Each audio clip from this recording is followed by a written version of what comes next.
오늘 하나님의 말씀은 히브리서 10장 36절에서 39절까지 말씀입니다. 말씀의 제목은 뒤로 물러가지 말자 라는 말씀의 제목입니다. 제가 먼저 말씀을 봉독해 드리겠습니다. 너희에게 인내가 필요함은 너희가 하나님의 뜻을 행한 후에 약속하신 것을 받기 위함이라.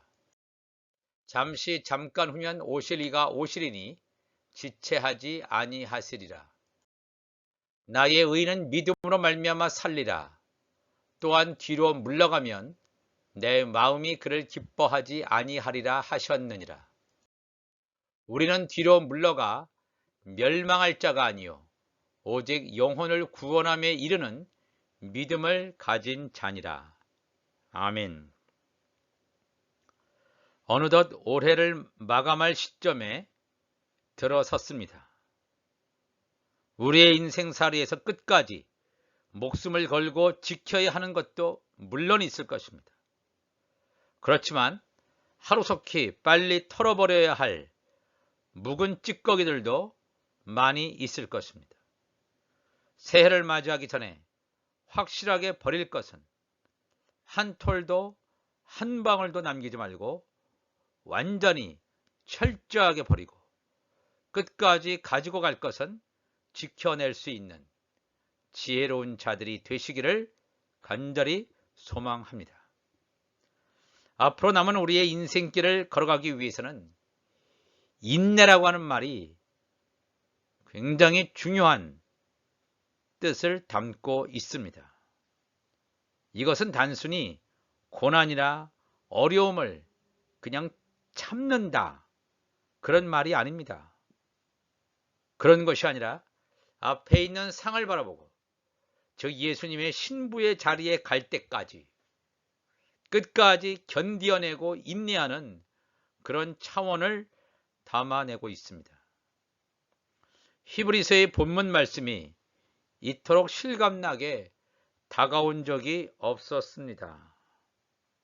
이 말씀은 신약 성경에서 특별히 바울 서신 중에서 자주 사용되어 오던 이신칭의 믿음으로 의롭게 된다라고 하는 이 표현이 들어간 구절입니다. 우리가 주목할 수도 있는 이 말이지만 이 말이 자주 사용되고 또 예수를 믿는 사람들 이신칭의 믿음으로 의롭게 된다 하는 것을 대부분 많이 잘 알고 있을 것입니다. 그렇지만 오늘 우리가 함께 나누게 되는 이 히브리서의 본문에서는 로마서나 갈라디아서와는 다른 그런 뉘앙스가 풍기는 것도 사실입니다. 천년을 하루같이 하루를 천년같이 생각하시는 하나님 앞에 느끼는 우리 사람들이 느끼는 시간 개념은 예수님의 재림 사건에 대하여 굉장히 먼 사건으로 여길 수도 있습니다. 오늘을 맞이하는 사람들 가운데서도 그렇게 느끼는 사람도 아마 많이 있을 것입니다. 아직 예수님의 재림이 멀었어.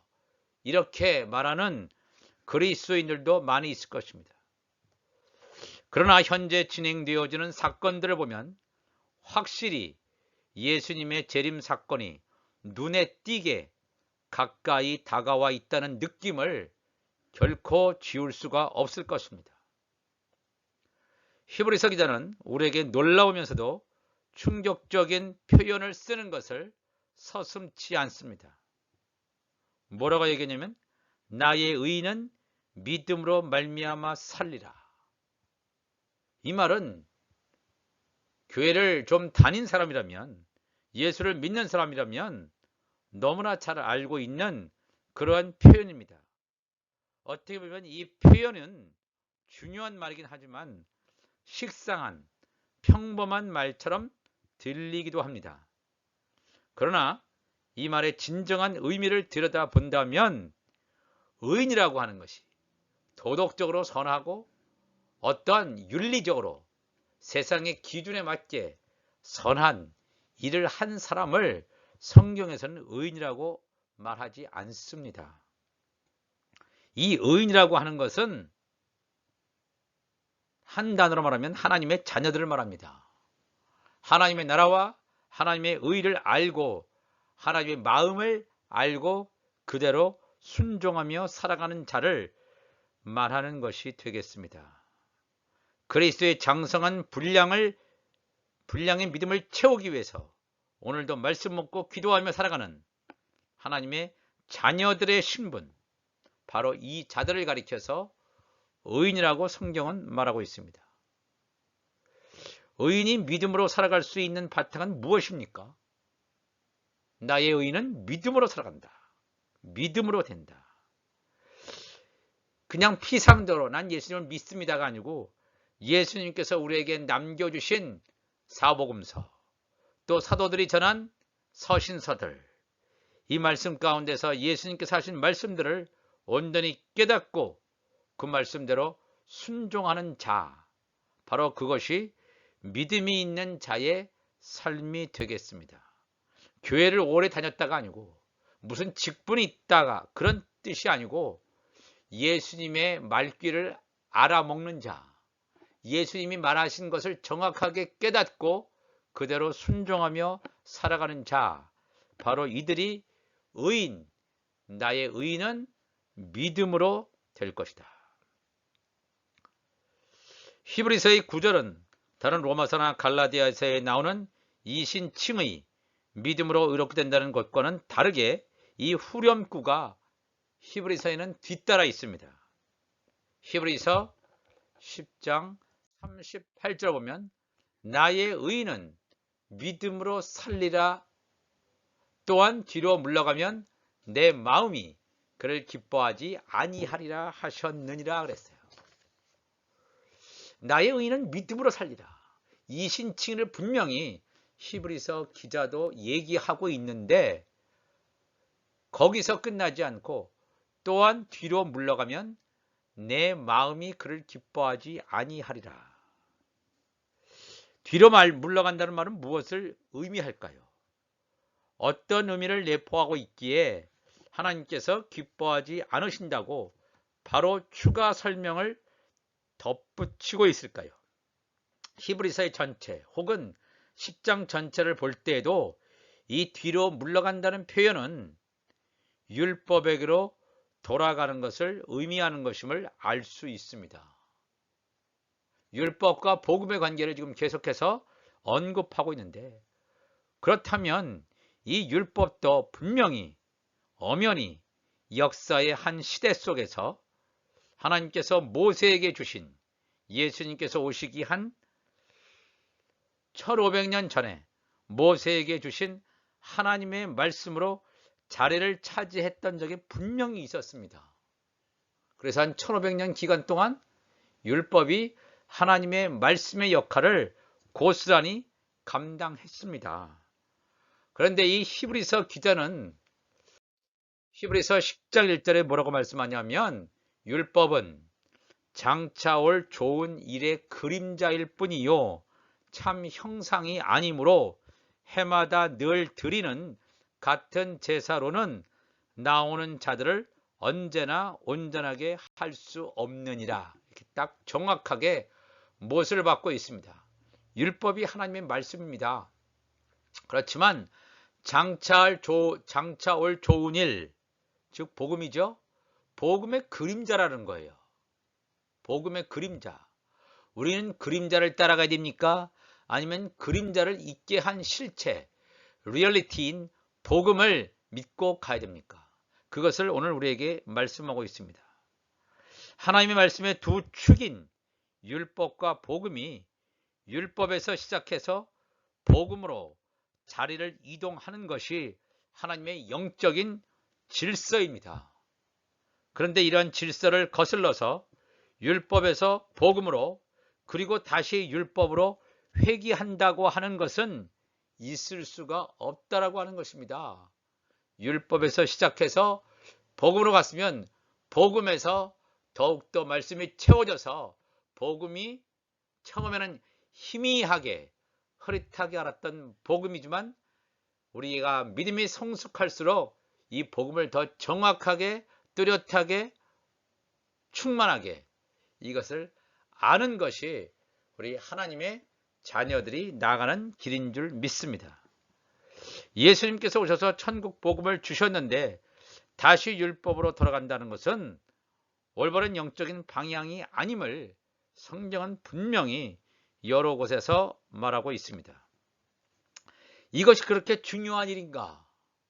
율법도 하나님의 말씀이고 복음도 하나님의 말씀인데 이것이 뭐 그렇게 중요한가?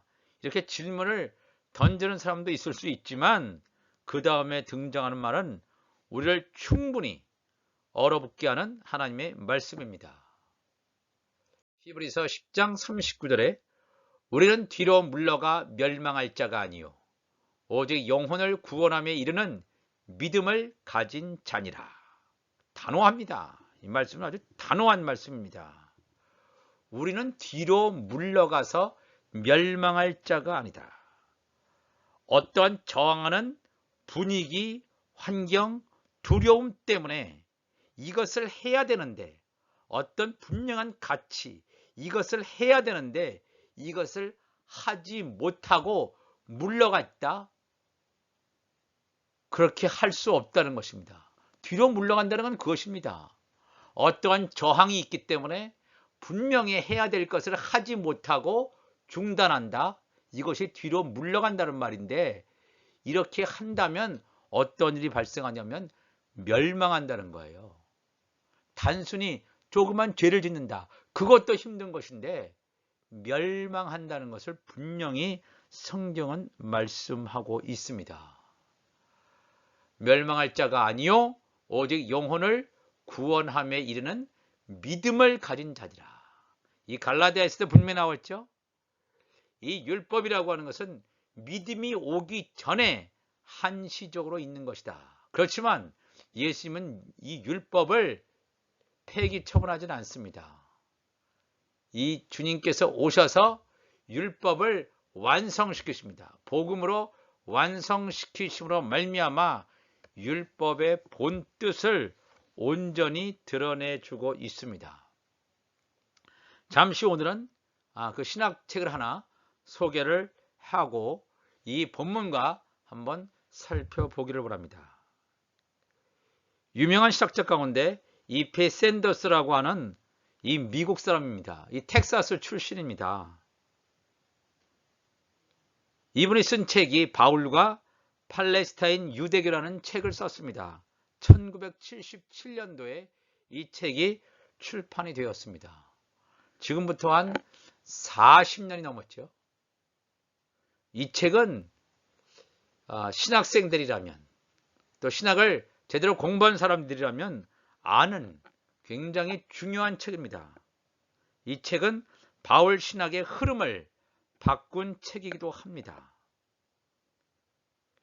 이 책의 내용을 잠시 살펴보면 유대교라고 하는 것은 바울 시대의 유대교라고 하는 것은 율법주의 종교가 아니다.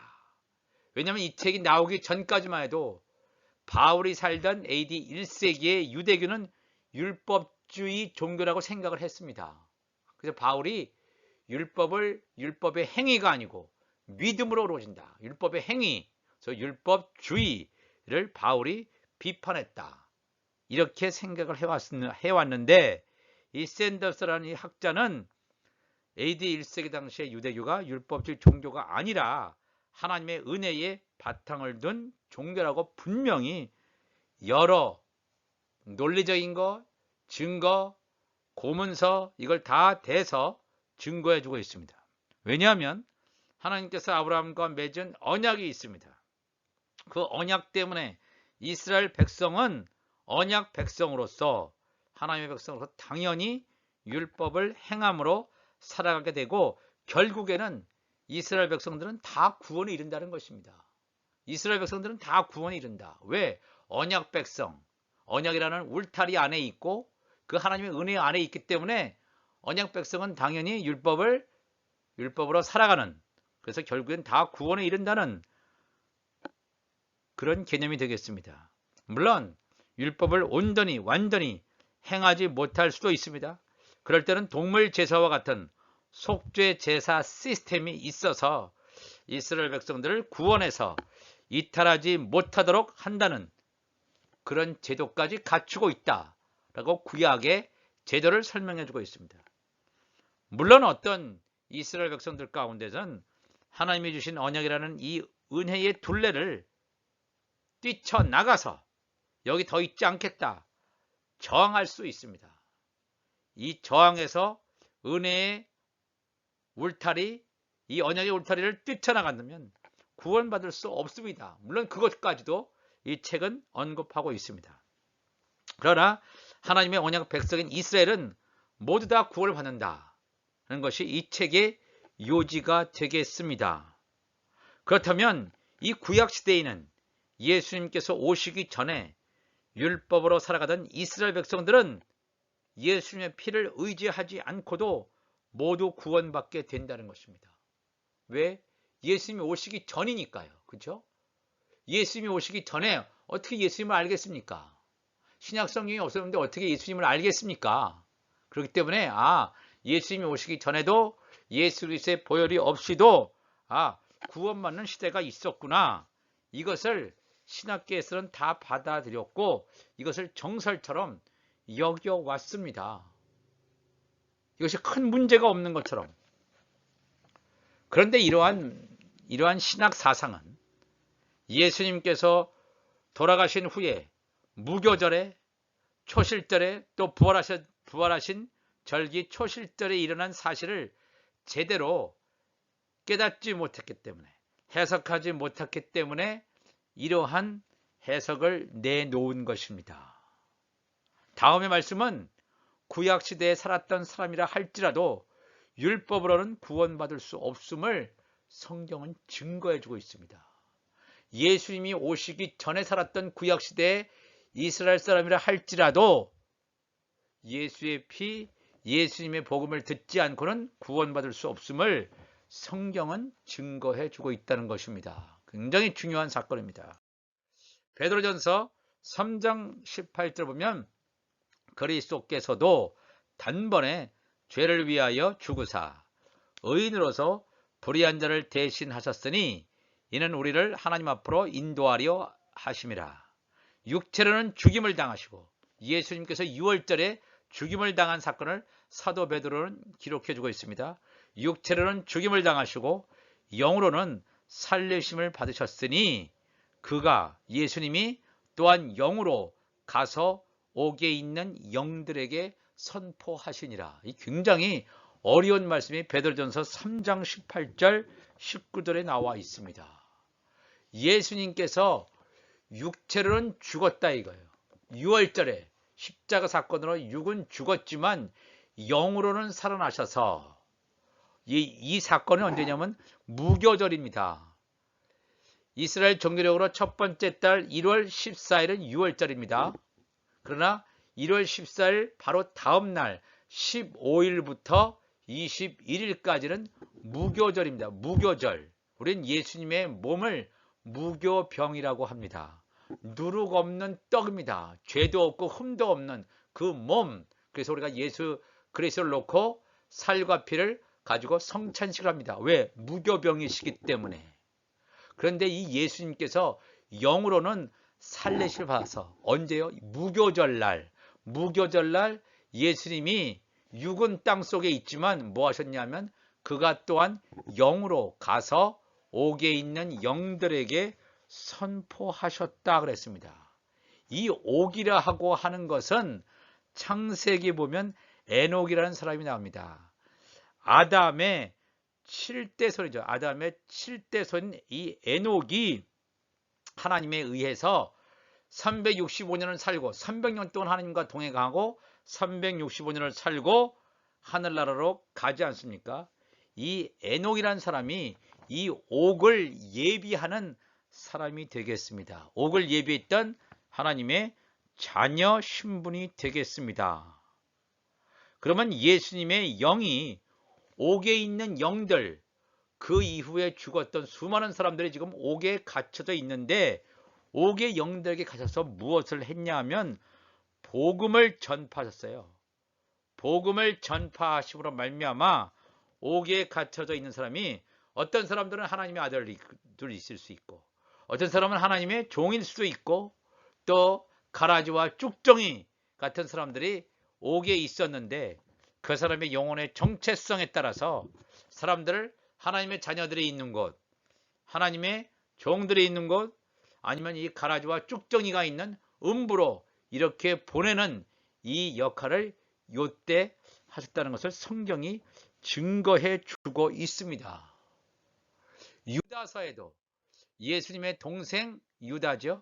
예수님의 동생 유다도 이 사실을 정확히 알고 아담의 7대 손 에녹이 이 사람들에 대하여도 예언하여 이르되 보라 주께서 그 수만의 거룩한 자와 함께 임하셨으니 이 말은 예수님께서 영으로 옥에 가신 것을 증거하는 성경 구절이 되겠습니다. 수만의 거룩한 자 천사와 함께 예수님께서 영으로 수만의 거룩한 자 천사와 함께 옥에 가신 상황을 아담의 7대 손 에녹이 얘기해 주고 있습니다. 증거하고 있습니다. 이것을 어떻게 에녹이 증거합니까? 이 에녹은 옥을 예비한 사람이라 말씀드렸죠. 이것을 알고 있는 예수님의 동생 유다는 이것을 정확히 증거해 주고 있습니다. 그러면 예수님이 무교절날 천사들과 함께 가셔서 무엇을 하셨느냐? 유다서 15절에 나와 있죠. 이는 무사람을 심판하사 모든 경건하지 않은 자가 경건하지 않게 행한 모든 경건하지 않은 일과 또 경건하지 않은 죄인들이 주를 거슬러 한 모든 완악한 말로 말미암아 그들을 정죄하려 하심이라 하였느니라 그랬습니다. 아까 제가 말씀드린 대로 하나님의 자녀들, 하나님의 종들, 또 가라지 쭉정이들을 이렇게 나누는 복음 전파를 하셨음을 분명히 성경은 증거해 주고 있습니다. 또 이 4개의 복음서 가운데서 이 마태복음서에만 이 말이 기록되어 있습니다. 마태복음 27장 50절에 예수께서 다시 크게 소리 지르시고 영혼이 떠나시니라. 예수님께서 십자가 지시고 영혼이 떠나시는 그 장면입니다. 이에 성소 휘장이 위로부터 아래까지 찢어져 둘이 되고 땅이 진동하며 바위가 터지고 무덤들이 열리며 자던 성도의 몸이 많이 일어나되. 이 참 놀라운 말씀입니다. 요 한 구절에만 이 성경에 기록되어 있습니다. 예수님께서 십자가 지실 때 어떤 현상이 벌어졌느냐? 이 마태복음을 기록한 이 마태가 어떻게 이것을 알겠습니까? 그 현장에 있지도 않은 사람이 성령께서 가르치셨기 때문에 이걸 알고 이렇게 성경에 기록하고 있습니다. 이 마태복음서에만 나옵니다. 그렇게 예수님께서 십자가 지실 때 무덤이 열렸다고 했어요. 무덤이 열리며 자던 성도의 몸이 많이 일어났다고 했습니다. 여기서 자던 성도의 몸이 일어났다는 것은 신령한 몸으로 일어났다는 것이 아닙니다. 그냥 우리의 육신의 몸을 다시 죽었던 사람이 다시 우리와 똑같은 육신을 입고 그냥 살아난 거예요. 신령한 몸이 아니라 성도의 몸이 많이 일어나되 예수의 부활 후에는 뭡니까? 초실절이죠. 이스라엘 종교적으로 초실절, 유월절, 그 다음에 무교절. 왜 초실절은 이스라엘 종교적으로 첫 번째 달 17일이죠. 15, 14, 15, 16. 16일에서 17일 사이에 예수님께서 부활하신 예수의 부활 후에 그들이 무덤에서 나와서 거룩한 성, 예루살렘 성에 들어가 많은 사람에게 보였다. 이건 참 이해하기가 어려운 얘기입니다. 이 광경을 지켜보던 로마의 백부장도 너무 놀랐습니다. 갑자기 무덤에서 죽은 시체가 나오더니 살아서 나오는 거예요. 이것을 본 사람들이 얼마나 놀라겠습니까? 그래서 예수님을 향해서 로마 백부장이 고백하죠. 예수님을 십자가에 못 박은 집행했던 로마의 백부장의 입에서 이는 진실로 하나님의 아들이었다가 고백할 수밖에 없는 그런 역사적인 현장. 이것은 바로 뭐냐 하면 죽었던 사람들, 이 죽었던 성도들의 몸이 일어나서 예수님께서 죽은 지 사흘 만에 부활하신 후에 그들이 무덤에서 나와서 거룩한 성 예루살렘 성에 들어갔다. 그럼 왜 이들이 이렇게 신령한 몸도 아닌데 다시 부활해서 예루살렘 성에 들어갔을까요? 그리고 많은 사람들에게 보였을까요? 이들이 들어간 이렇게 살아난 이유는 뭐냐 하면 예수님이 부활하신 다음에 40일 동안 이 땅에 계시면서 천국 복음을 전하신 다음에 예루살렘을 떠나지 말고 기다리라. 약속하신 성령이 오실 때까지 기다리라 하시면서 예수님은 40일을 이 땅에 머무신 다음에 승천하십니다. 그런 다음에 열흘 동안 마가의 다락방에서 120명의 제자들이 기도할 때에 열흘 지나고 오순절날 성령 강림 사건이 일어나는 것을 우리가 알게 됩니다. 이 마태복음 27장 52절에 성도의 몸이 일어났던 이 죽은 자들이 일어난 이 사람들이 바로 이 오순절날 성령 강림 사건을 경험하고 성령을 경험하고 살다가 다시 죽은 자, 바로 왜? 하나님의 자녀들이었기 때문에 성령 세례를 받고 하나님의 자녀로 살다가 다시 육신적인 죽임을 당한 것을, 죽은 것을 여기서 성경은 증거해 주고 있습니다. 오늘 이 말씀으로 다시 들어가 보겠습니다. 히브리서에서 왜 율법과 복음에 대해서 이 성경 전체는 우리에게 말씀해 주냐 하면 율법은 하나님의 말씀입니다. 그렇지만 율법은 한 시대, 예수님이 이 땅에 오시기 전에 율법 시대에 있던 말씀이었습니다. 그렇지만 예수님이 오시고 나서도 율법을 폐기 처분하지 아니하시고 예수님이 이 율법을 복음으로 완성시켜 주셨습니다. 완성시켜 주셨습니다. 그렇기 때문에 율법에서 시작했다가 복음으로 가서 이 복음이 열매 맺을 때, 이 천국 복음이 지금 온전하게 열려지는 이러한 때에 우리가 살고 있는데 다시 율법으로 돌아갈 수 없다는 것입니다. 뒤로 물러가면 내 마음이 그를 기뻐하지 아니할 것이다. 우리는 뒤로 물러가 멸망할 자가 아니라 다시 율법으로 돌아가는 자는 멸망받을 자임을 성경은 우리에게 가르쳐 주시고 있습니다. 이 뜻은 뭐냐면 우리가 예수를 믿지요. 우리 안에 믿음이 생겼습니다. 하나님의 성령 우리 가운데 거합니다.